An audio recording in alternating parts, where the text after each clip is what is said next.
Hi, I'm Evan and welcome back to the Canvas Tutorial Show. On today's episode, I'm going to show you another hack, and this is how you can actually create tabbed content inside your pages, your discussion posts, your assignments.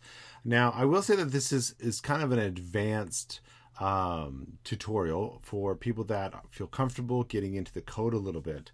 As well, you may do this and decide that it takes too much time to maintain it. But it can be a useful tool. So let's get into it. First, what we have here is an example of how you could use tabbed content. Tabs are one of the very few things that Canvas it still processes. Is that there used to be some other things that you could use, like accordions and so on.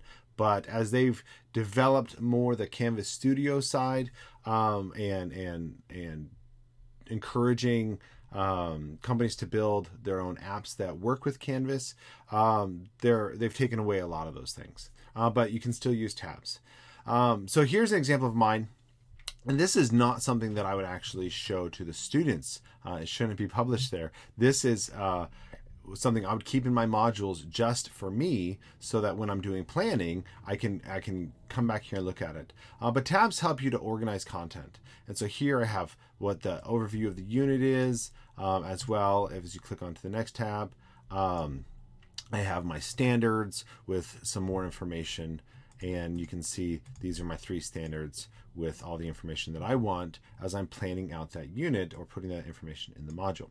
So let's go to another install here, and here's a blank tabbed content template, and I'll stick this code or a file that you can download in the post on the Canvas tutorials community. So if you're seeing this video in another group or just on Facebook generally or on Facebook Watch, make sure you go to the community to get the template so that you can do this yourself. And so you see here, it's just a blank thing, but I want to show you how it works so that you can build your own. So we're going to come up right here to the upper right to the edit button, click there. And that takes us into the rich content editor. And I'm just going to drag this window down a little bit. Now notice this does not look like the final version. And you can edit content in here, but I want to actually encourage you to go ahead and click into the HTML editor. If you're using the new rich content editor, it's down here on the right. And if you're using the old one, it'll be up here on the right. So click there. And I want to point out how this works. So first off, in order for the tabs to work, it has to be within a div, and go back. It has to have this code right here, which is the word class equals, and then open parentheses, and then enhanceable underscore content space tabs. And you could just copy and paste that. And if you copy the template, then it's already going to be there. But this is code that's built inside the Canvas UI, the interface, that allows you to do this. Without that, it's not going to work. Okay. The next part that you need is the link to the different tabs. Okay. So when I look here, what I have really here is I have a link and then tabbed content, another link and then tabbed content. This link has to communicate with this tabbed content in order for it to do the switching that it's doing. So when I look here, I'll just zoom in again, you see that this says tab 1. Okay. This little, what do you call that? The pound sign, the hashtag, sorry. This hashtag is saying that it's going to link to what's called an ID in the HTML. And this is the ID right here. Okay. And so tab 1 is linking to tab 1. Now it could say anything in there. I can use the word blue if I wanted to. As long as I change this blue, when I go to update it, and we'll save it, it'll still work because it's looking at that tab. But let's say that those words weren't, or that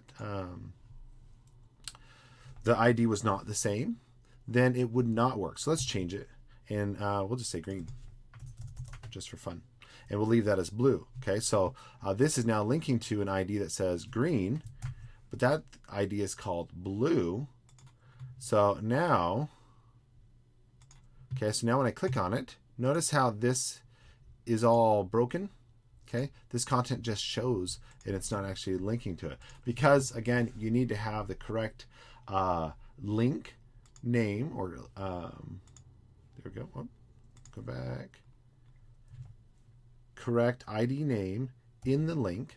Okay, and so we'll say tab-1, and here we'll say tab-1. This is important because the template will come pre-populated with 4 tabs. But what if I wanted to add more? Well, I'm just going to grab this last one here, Command-C or Control-C, and I'm just going to add 3 more.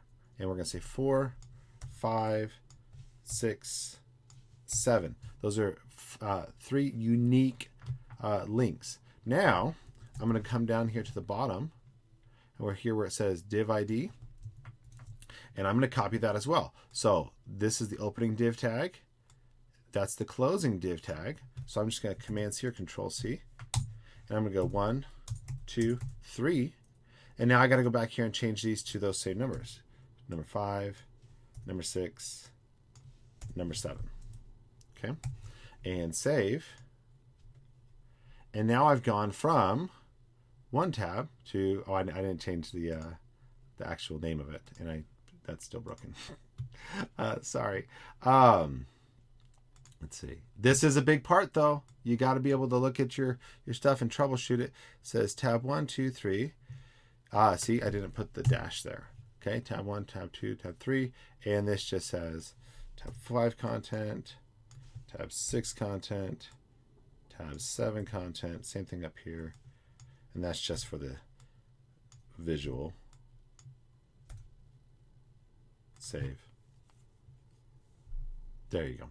And now you see that I added extra tabs and they each go to it. So if you try the tabs and they're not working, just make sure that whatever your link name is inside the link ahref, that it matches with whatever ID your tab is using. Now, I said you can edit inside here. And the way you do that is you just got to make sure that this link stays the same. Okay, so you don't want to come in here and play with this. Okay, it's better to do it in the code. But if you were to click in front of it, okay, and start typing in, so let's say instead of tab 4, I want to say standard 6. Okay, and then I'm just going to delete that last bit. So that changes that, but the ID number is still the same. And then I can come down here, and I'm going to click after tab 6 content. And again, I'm just going to change this to standard 6. And here's some content. Okay. It will work. It will work. So now I go over to standard 6. It's shown up there. You really just got to make sure that your links continue to work, that you have the correct IDs or names here, and then the corresponding ID down there. Okay, but tabs can work. Some suggestions is that sometimes we see something like, hey, you can do this, and then we jump into making everything that way. That's not necessarily a good idea, though. Is that, yes, you can use tabs, and I have the tabs for me because then I can organize my content really easily. However, I'm not going to use this with my students because I want to give them very small chunks. And so I would actually just create multiple pages that are in the same module, and that they would just hit the next button. As well, as you add more tabs, you got to remember that it's not going to work well when it is on a smaller screen. So if I were to decrease the width of my screen, okay, you can see that it starts to stack up over here, okay, and that works okay. But I've seen some tutorials that have shown, hey, change the color of your tabs, and you can do that. I can go up here into this link, and I can say style equals background color, and you could use a hex code, but we'll just say blue for now. That should work. Save. There it is. Okay, so this is now a different color. But watch what happens when I shrink down my content. You see how it disconnects it from the actual contents box. Okay, so I would be very, very careful with what you do when you go in and start styling things. Keep it simple. Keep it simple. Keep it simple. But no matter what, today I've shown you how you can use tabbed content. Again, you can get the template for just the basic tabbed content in the Canvas tutorial community. Just go ahead and type in @CanvasTuts on Facebook, and you'll be able to hit follow the show, and you'll be able to join the community, find this post, and you'll be able to download that file so that you can try it yourself. And remember, if you've enjoyed this video, if it works for you, if you find this content good, share it out. Show it to your colleagues so that they can get the goodness too. Hope this content has been helpful. Have a great day.